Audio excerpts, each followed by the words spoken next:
Hey, what's up, Lightbolt Joe here. Today we are going to discuss the 2010 action rom-com film, The Bounty Hunter. I'm just going to go through the list of people, aside from Christina Baranski, who is perfection when it comes to any movie she does. Jennifer Aniston was in this, Gerard Butler, Jason Sudeikis, Annie Tennant directed this film. So Christina Baranski played Jen's mom. They never actually had a scene together. It was just phone call conversations in two separate scenes. Perfect. Her character, Christina's character, was hysterical and perfect. The showbiz woman that she is. Amazing. So you have Jen and Gerard playing exes. They were married. They are no longer married. She is a reporter for the Daily News. He is an ex-cop for New York City who is now a bounty hunter. She wound up getting into some trouble by accidentally skimming a police horse with her car. So she skipped her trial date, and now she's on bail. But she skipped bond, basically. So now he's a bounty hunter. He has to go get the bounty to bring her in and get the money, right? So in the midst of this, she is investigating for a story she's doing, a reporter that she is, in regards to a guy named Walter who killed himself, but didn't kill himself because he landed on his head. And every cop knows that when someone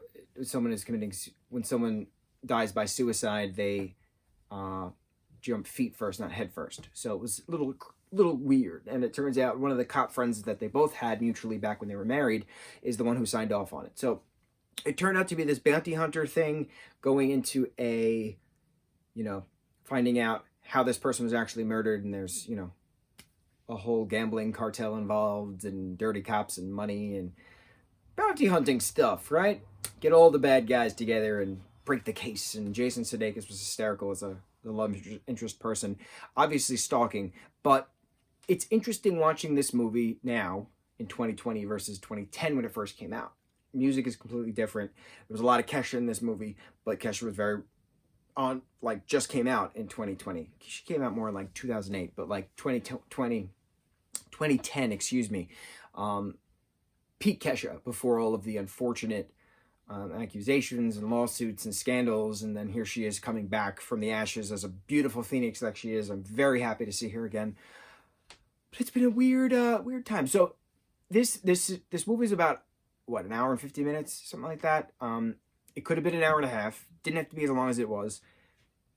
It had some parts that dragged, but it was fun. It was a fun rom-com, the two of them getting back together, and this movie's 10 years old at this point. It's just weird knowing that it's from 10 years ago. That's a long time.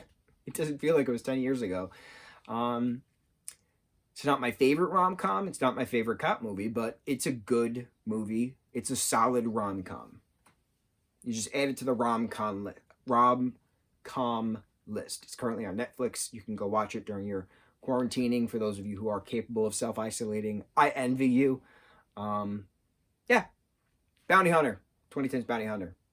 Got a 5-something rating on IMDb. Have you guys watched Bounty Hunter from way back in the day? What are your thoughts on our dear, beloved Jennifer Aniston's role in this? I thought she did a great job. And her and Gerard were really fun together. I thought they were a good match. Mucho mahalo.